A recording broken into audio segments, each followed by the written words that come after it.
Microphone's on, we're going to get started. Ready, Mike? Okay, good evening. It is 6:30 PM on Monday, September 8th, 2025. I'd like to call to order the Village of Brookfield Board meeting. Would everyone please join me in a pledge of allegiance to the flag? I pledge allegiance to the flag of the United States of America and to the republic for which it stands, one nation, under God, indivisible, with liberty and justice for all. Thank you. Can we have a roll call, please, Mike? Trustee Ketchmark. Here. Trustee Whitehead. Here. Trustee Hendricks. Here. Trustee Narimatsu. Here. Trustee Gilhooley. Not present. Trustee Kaluzny. Here. President Garvey. Here. Thank you, Mike. Under appointments presentations, we do have a proclamation that I'd like to read. It is Hope for the Day's National Suicide Prevention and Action Month Proclamation. Whereas with September being recognized as Suicide Awareness Month, the National Suicide Prevention and Action Month Proclamation was created to raise the visibility of mental health and proactive suicide prevention resources in our community. We also want to start the conversation, destigmatize it, and help connect people with the appropriate support services. And whereas according to the American Foundation for Suicide Prevention, more than 49,000 people die by suicide annually in the United States. And whereas according to Hope for the Day, with an average of 132 suicides completed daily, and each one directly impacting 100 additional people, including friends, service members, family, social media connections, and neighbors, we can safely assume that everyone has been impacted by suicide. Whereas the Village of Brookfield publicly places its full support behind those who work in the field of mental health, education, and law enforcement. And whereas global organizations like Hope for the Day and our local mental health partners, the Proviso Mental Health Commission, the National Alliance on Mental Illness, and Lions Mental Health, serve on the front lines of war that many refuse to discuss due to stigma. And whereas we encourage all residents to take time to understand mental health through education and recognize we need to take care of our mental health and while we take care of each other. Now, therefore, I be resolved that I, President Michael J. Garvey, do hereby proclaim the month of September 2025 as National Suicide Prevention and Action Month in the Village of Brookfield. And I'll be honored to sign that today, and I'll ask our village clerk, Mike Melendez, to add his signature to that. And we will forward a copy of the signed proclamation to the Hope for the Day. And very important message, former trustee Cote, brought it up every month every meeting to remind us, and I still try to carry that on. He's a strong advocate for suicide prevention and, protecting the lives of veterans. He always gave us the reminders, and I don't feel the need to go through the whole reminders tonight, but there are resources available for not just veterans, for all people struggling with mental health. We have links on our website, but specifically the National Suicide Hotline, which is on 24/7, is 988. You can call that number for any time if you're struggling or you know someone that's struggling. Please use that number. There's also a specific prompt if you're a veteran with that number. And go to our website, look at the resources we have. You can use the library if you need a computer or internet to get to those things. But I think this board's been very active. Trustee Gilhooley serves on the Proviso Township Mental Health Commission. Spreading the word and talking about it only makes things better. So just please use this month to spread the awareness and realize that people you meet might be struggling with something. So show a little compassion. Thank you. At this point, I'd like to open up the meeting for public comment. Is there anyone on this side that has any public comment? Okay, one at a time, if you can come up and give us your name, please. Good evening, my name is Jose Flores. What I have here, do I give it to one person and pass them down, or would you like? You could, if you give it to Trustee Narimatsu, she'll pass them down for everybody. Thank you. Thank you. Good.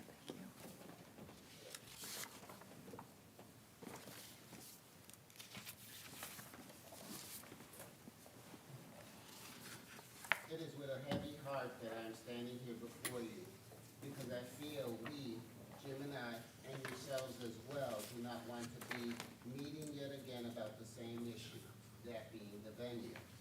It has been a long, arduous journey for us throughout this process. We have followed all the rules, taken all the advice provided, called the people we were informed to call, and waited patiently for change to occur in order to have peace in our neighborhood, peace in our home.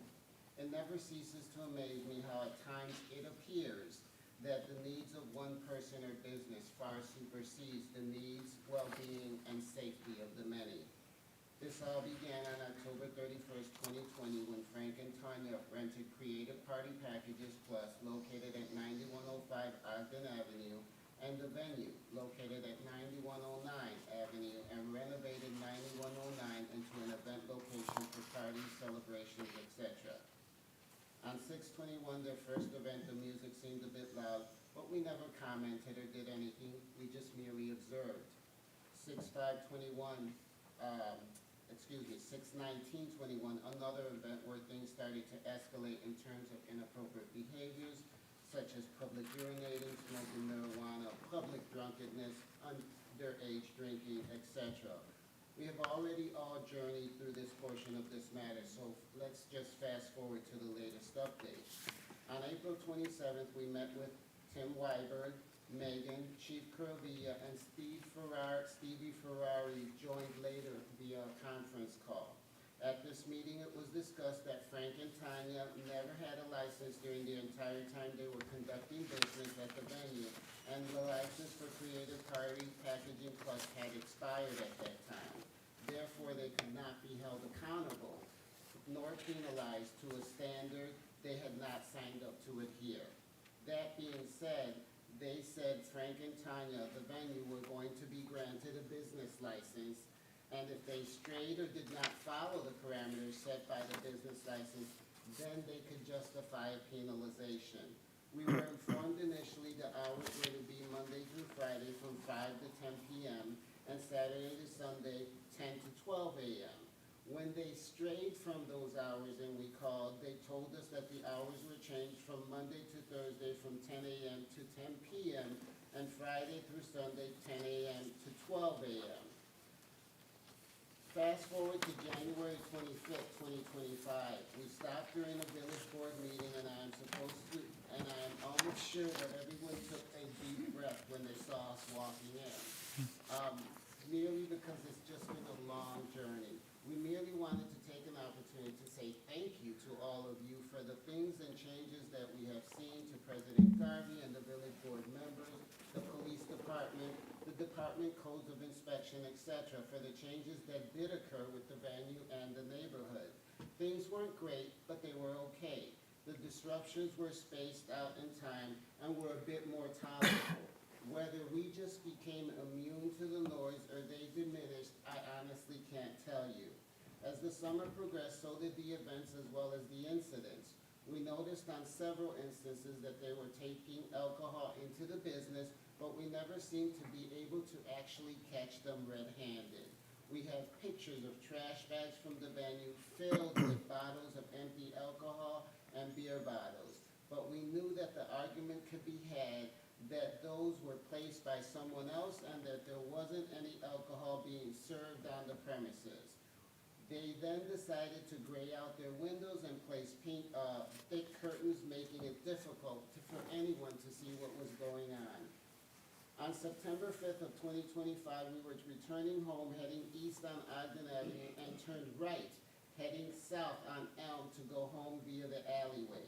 Jim noticed and commented that there was a red pickup truck on the sidewalk in front of the village venue, unloading cases of something, but wasn't sure what they were. However, they didn't seem like cases of Pepsi or soda products to us from afar. We parked the car in the garage and came around through the venue's parking space between the veterinarian's business and the venues to see if we could take a snapshot of them unloading alcohol, if in fact that's what it was.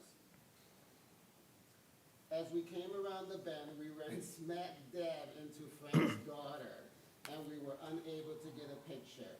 but I did see about 4 or 5 cases of Modelo beer. I honestly felt like a child that got caught in the cookie jar when we bumped into each other.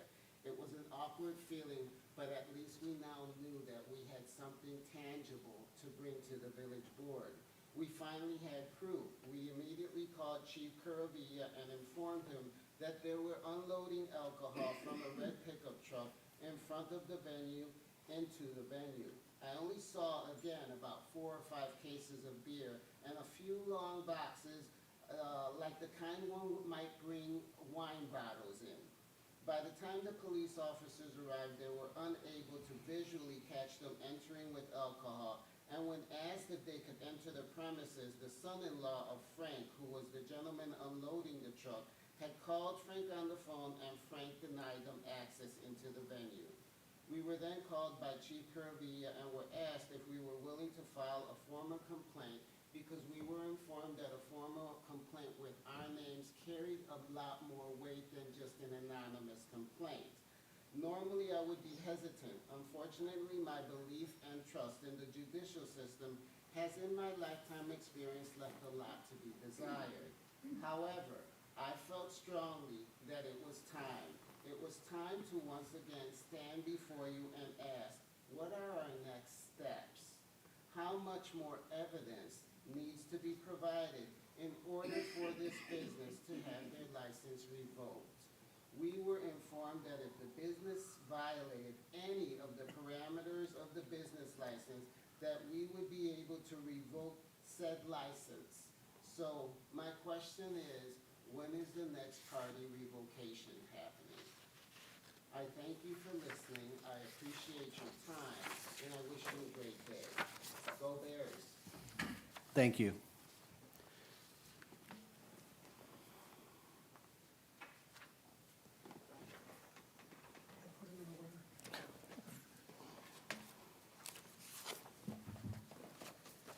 Hi, everybody. How are you today? I would like to start out first and foremost. I would like to take a moment to thank you all for what you do.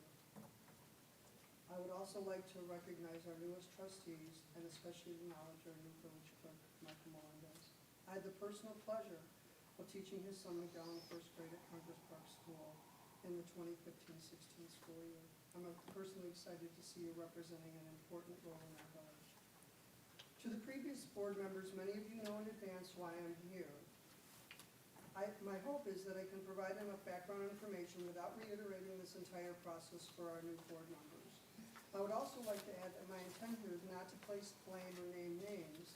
I'm seeking knowledge and hopefully a resolution to an ongoing challenge that we've all been faced with for the past 5 years. Our last meeting with regards to the venue was 4/27/24. There were 3 to 4 people present in addition to myself and Jose. We were informed that the village decided to grant Frank Gonzalez a business license on 4/28. This was already after we built out the venue without a single permit, ran the business for 3 years without reporting revenue or paying taxes, let his business license for Creative Party Packages Plus expire, and was running that business as well. Rest assured that Mr. Gonzalez knew exactly what he was doing. He owns multiple properties and knows what is required to build out and operate those properties. According to research I conducted, these are all infractions that fall under parameters for revoking or, under this case, denying a business license. We were informed he was not to operate a retail space out of Creative Party Packages Plus. He had no business license for Creative Party Packages Plus and it was only to be used as additional storage and to supply events held inside the venue. We were also told that loading product in the alley from the back of the business is a violation. Fast forward to present day. I'm sure you all heard the expression that previous behaviors are indicative of future behaviors. I have over 175 pictures on my phone right now from March 29th, 2024 to today at 1:30 in the afternoon of them moving and loading product and unloading and renting out tables and chairs, customers picking up balloons. I also have pictures of multiple sites all over the area with balloon and party installations on Creative Party Packages Plus social media website. He is in specific violation of both of these situations under his current business license. Another violation that he currently has violated is operating as a public nuisance, conducting business in a way that constitutes a public nuisance or a clear and present danger to public health, safety, and welfare. Ourselves and our neighbors have placed numerous calls to the police department since the venue reopened with regards to violations under this ordinance. Public urination, public drunkenness, loitering, open liquor in public, disturbing the peace, the music is too loud, smoking marijuanas, and patrons bringing in liquor to functions. These are all exactly the same things I mentioned on our first meeting about this in January of 2024. I retired in 2020. I've spent the first 5 years of my retirement dealing with the situation next to my home. I can say with certainty that none of you would want to enter this phase of your life and have to spend so much of your time dealing with this nonsense. I ask you, what more has to happen exactly for this situation to be rectified? Frank Gonzalez has no respect for the village of Brookfield, the village rules, codes, and laws. And most importantly, he attended and lost his temper. And most importantly, the village board or the members of our community. May I remind you all, in the last meeting he attended, he lost his temper when he didn't get his way, and he yelled and resorted to name-calling, calling all of us racist. We currently had to request the police presence around the clock because on 9/5/25, we witnessed Cynthia Gonzalez and her husband unloading boxes of liquor from the back of a red pickup truck into the front doors of the venue. A no liquor allowed establishment, business violation. We called the police and registered a complaint, which creates a clear and present danger to our health and safety and welfare, another business violation. How many more years does our side of Brookfield have to tolerate with this situation? How many more violations does the venue have to break before something's done to revoke their business license? How many years would you want to deal with this next to your home? Would one be too many? How about 5? I beg you to please take appropriate action in this matter. Thank you very much for your time. Thank you. You're welcome. Is there any additional public comment on this side? Any public comment on this side? Okay, that ends the public comment portion of the meeting tonight. We'll move on to reports of special committees, please. Trustee Narimatsu.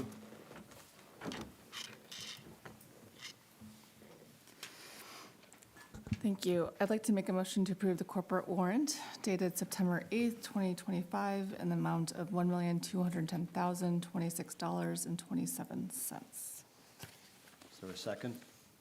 Second. Motion was made by trustee Narimatsu, second by trustee Ketchmark. Any questions or comments on the warrant?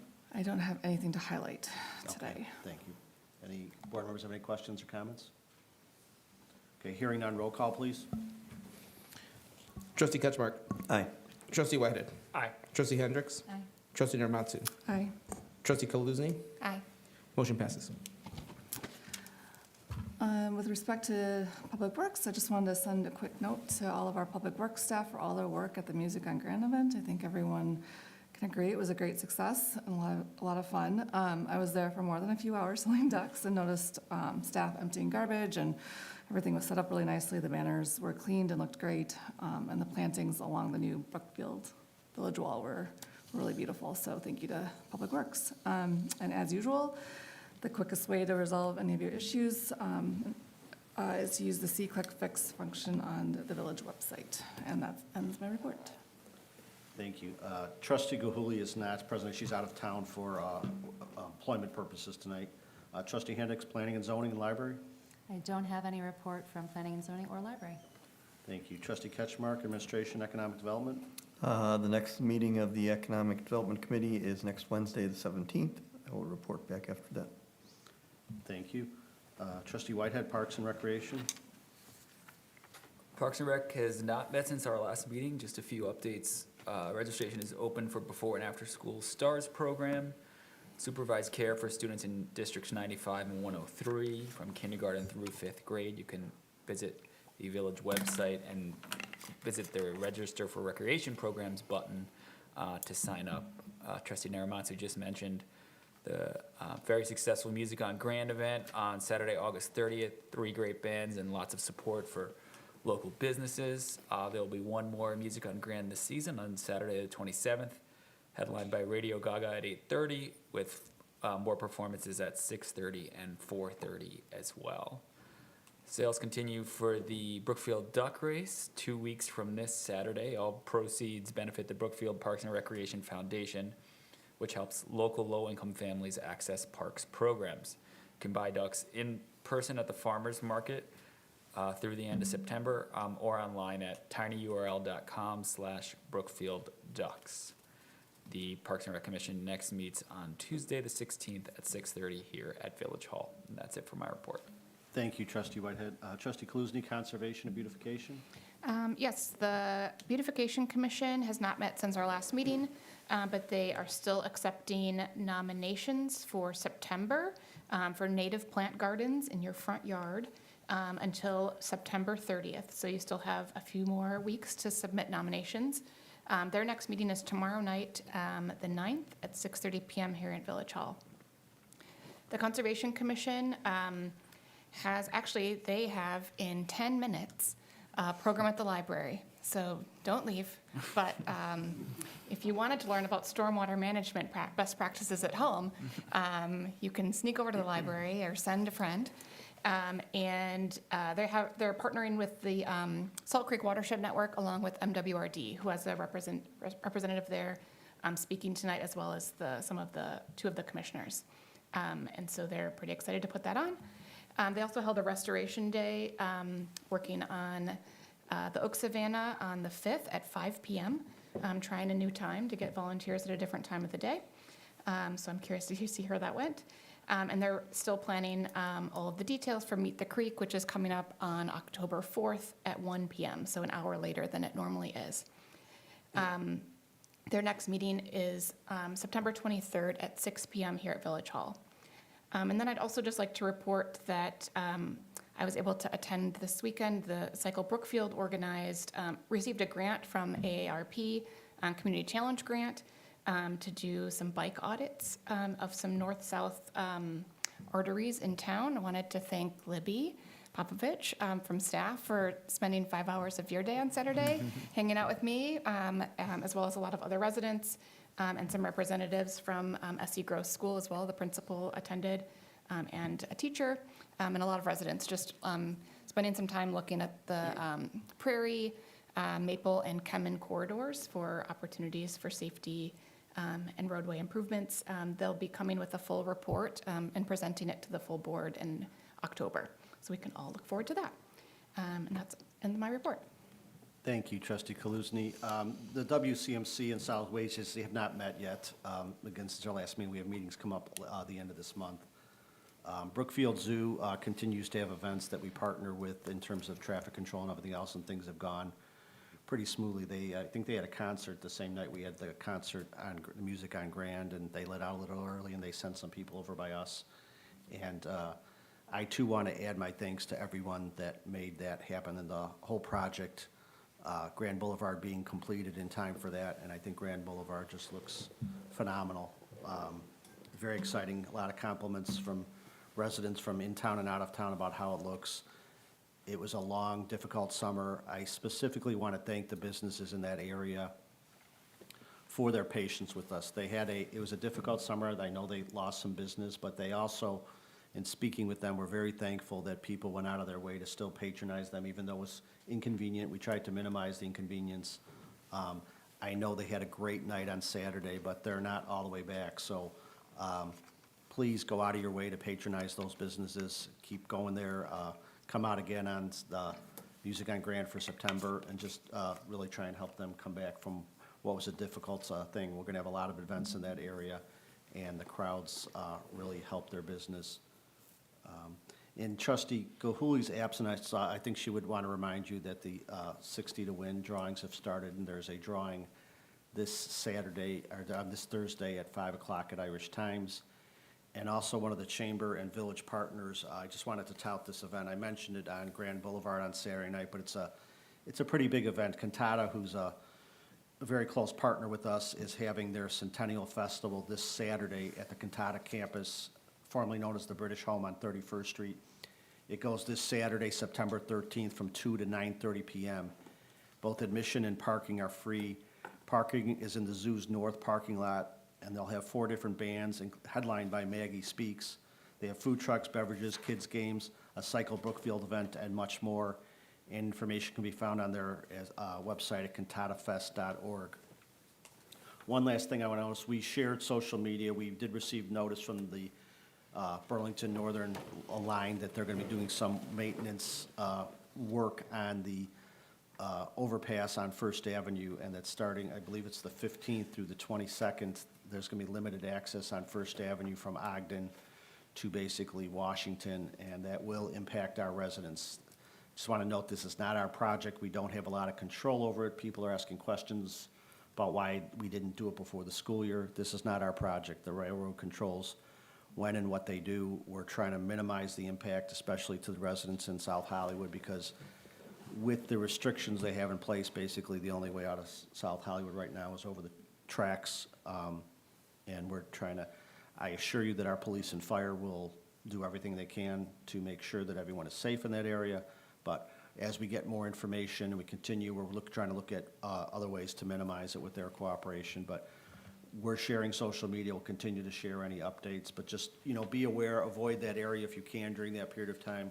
Use alternative routes so there's not. And if you are going through the Hollywood section, just drive very carefully, please. We don't want that to become a cut-through or anything like that. So, okay, that ends the reports of special committees. At this point, I'd entertain a motion to pass the omnibus agenda. Second. The motion was made by Trustee Hendricks, second by Trustee Kaluzny. Roll call, please. Trustee Ketchmark. Aye. Trustee Whitehead. Aye. Trustee Hendricks. Aye. Trustee Narimatsu. Aye. Trustee Kaluzny. Aye. Motion passes. Thank you. We have one item under regular business. At this point, I'd entertain a motion to pass an ordinance approving variations from Section 62.17 garages and Section 62.75 bulk yard storage and space requirements of the zoning code to construct a new garage at 3620 Harrison Avenue. So moved. Second. Motion was made by Trustee Kaluzny, second by Trustee Narimatsu. This was heard by the Planning and Zoning Commission. A recommendation came forward. We did talk about it during a committee of whole meeting. Do any board members have any additional questions or comments? Okay, hearing none, can we have a roll call on that, please? Trustee Ketchmark. Aye. Trustee Whitehead. Aye. Trustee Hendricks. Aye.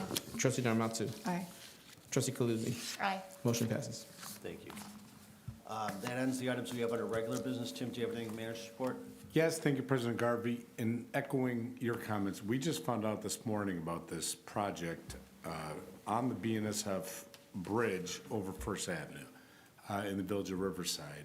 We found out that the project is going to be very disruptive. It's going to be closing both north and southbound First Avenue from Ogden to 31st Street. So that the detour will, southbound traffic at First Street will be detoured. Right now, the plan is westbound on 31st Street to Manheim Road.